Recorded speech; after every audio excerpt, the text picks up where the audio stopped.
Welcome back to Hypnosis Today, where we explore how people are using hypnosis to achieve remarkable things. If you've just joined us, I have as my second guest, Shirley Vinock. Now, Shirley is an honors grad of HMI College of Hypnotherapy. She is also an instructor at Ventura Community College, and she is an author of one of my favorite books, which is called Easy Self-Hypnosis, Minding What Really Matters. And she has with her her very special guest, Mary Lou. Now, Mary Lou came in to see Shirley to release grief and rediscover her laughter. Please help me welcome my guests. Mary Lou, I hope you don't mind if I start with you. No. Tell me what was going on that you want to come in and see somebody. Well, I had met Shirley in a networking group, and being that I'm a health coach and I'm in the health arena, you know, I know how to find solutions for what's going on with people's health. But when I lost my mom, who was an angel in my life, and she was a very, very special lady, yes. But I knew in my heart that it was time to let her go. Yes. It was time for her to move on. And that was fine. I knew that in my mind, but my heart and my soul didn't want to let go. And so I found what I was experiencing is I would get stuck in my own projects. I couldn't seem to move forward. I was, you know, not admitting that there was a depression going on. And so when you don't want to face that, you do get stuck. And so one day I just said to Shirley, I said, you know what, I'm having trouble letting my mom go, because when I couldn't pick up the phone anymore and call Mom, it was very painful. And so I just said, you know, I need your help. So did you come to hypnotherapy, or did you come to hypnotherapy for Shirley, or Shirley for hypnotherapy? Which was it that motivated you? Was it the hypnotherapy, or because you knew her? No, I came to Shirley for the hypnotherapy. Yes. I knew what she offered. I knew the solutions of how to touch the soul and release the soul, which is not what I do. So when of course I've listened to what Shirley does, and I just knew the kindness in her and the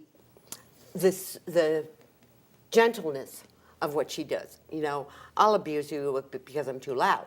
But Shirley is very soft-spoken, and so I knew that she could offer that help to me. And I love that you met in a networking group, because networking groups are not only so we can contact other people that we know. Sometimes you just make a connection by being out and being yourself. And it sounded like what she did and who she was touched you very, very deeply. Oh, yeah. Can you tell me a little bit of some of the methods that you would use to help someone release grief and reconnect with laughter? Absolutely. You had to know the deep joy that some people feel when they laugh and when they're feeling happy. Connections for most of my clients mean that they can spontaneously laugh and enjoy. And what ends up happening for a lot of people is they lose that connection when they lose someone. Now, the very first thing that we did is we practiced the breath of relaxation. And the breath of relaxation kind of starts out just a little silly. And I teach that you first say to yourself, am I breathing right now? And when you ask yourself that question, many clients smile when they hear that.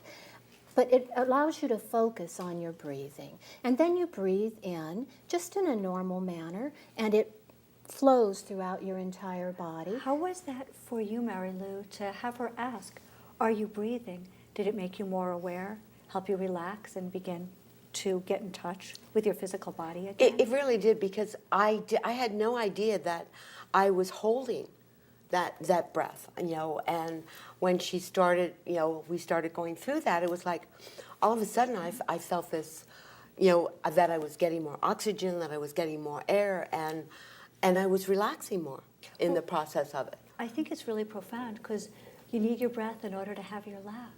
Yes. So there's that connection. Absolutely. Take us through some more. So then when the clients connect with the breath of relaxation and with really learning to relax, then you incorporate an anchor, a physical part of the body, and each client choose one that is unique for them. And then the next step is to incorporate that relaxation using a healing light or energy. So rather than just using a standard progressive relaxation, to visualize, imagine, picture, or pretend that you see this healing light or energy making you safe and incorporating you. And as you do the relaxation with the healing light or energy that flows all the way deep down inside and all the way around you, surrounding you, keeping you safe, then we did an angel, kind of an intervention, moving forward, being so many people, so many clients lose their way and they feel that they shouldn't be grieving, and yet they're stuck. A natural response to the cycle of life and loss is grieving. And we need to grieve in order to not have our energy stuck. We need to move forward from that. I'm so glad that you said that, because, you know, it's more common here in the West. We try to suppress our negative emotions like sadness or fear or even anger at mom that she had the audacity to leave when you still wanted to call her. Yeah. Sometimes we can be very angry. And in the West, a lot of times we wanted to suppress it, push it down, distract ourselves, or just make it go away. This idea of actually being able to feel the emotions and be okay with the grieving process, was that liberating for you? Oh, absolutely.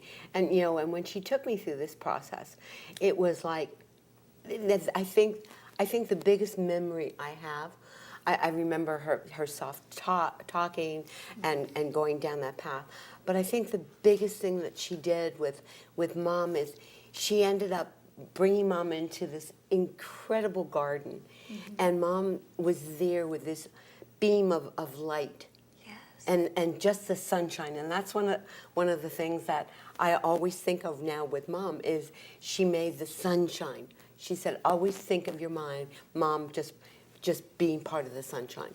And for me, that was easy for me to see mom in that beauty.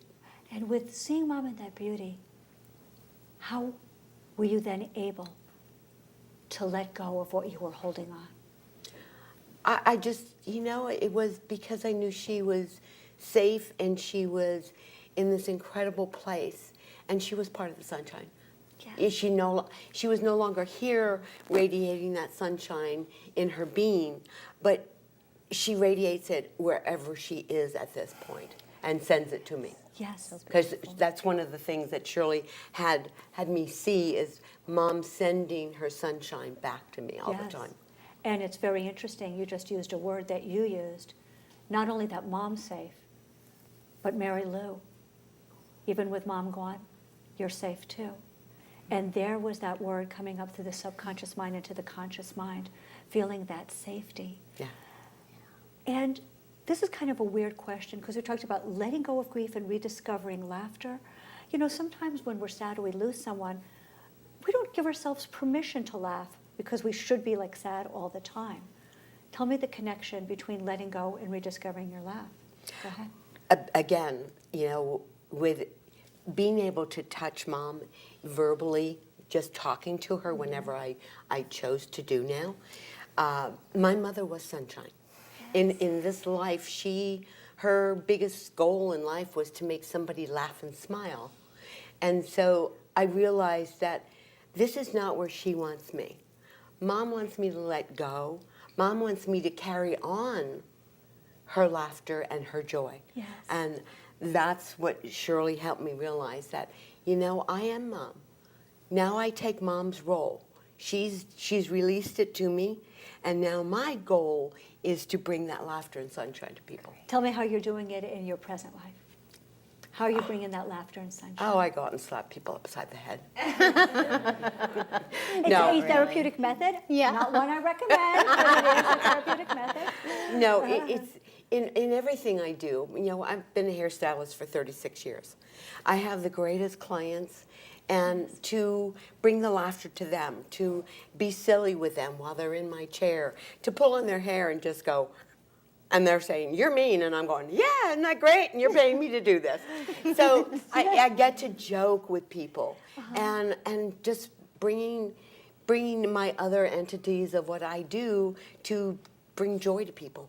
Yes, and to be a That's what healer and to have it flow Yeah. through you. Yeah. Now, there's a lot of people who have a lot of misconceptions about hypnosis. What would you like to tell those people? Oh, it's an incredible, pleasant journey. It's not something to fear. I think one of the things that so many people fear is that, the hypnotherapist is going to get you on the stage and make you act like a chicken. That's not what this kind of hypnotherapy is. This is a healing. This is a journey. This is bringing you into your inner soul and helping you to move on. I've never heard it described quite so beautifully.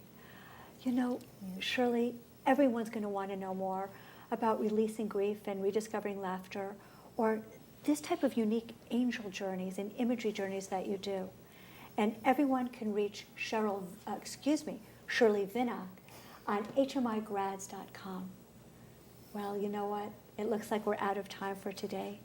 But I want to thank my very special clients. I want to thank Shirley Vinock for coming, but I especially want to thank you, Mary Lou, for sharing such a deep and personal experience and actually bringing a little bit of sunshine and laughter right here into our studio for our studio audience and those of you watching at home. So thanks again. Thank you. My name is Lisa Machenberg, and I hope you will join us next time when we meet more people and explore how they are using hypnosis today. Please stay tuned. We have a lot more coming up for you on HMI Web TV. That's Hypnotherapy Television, 24/7.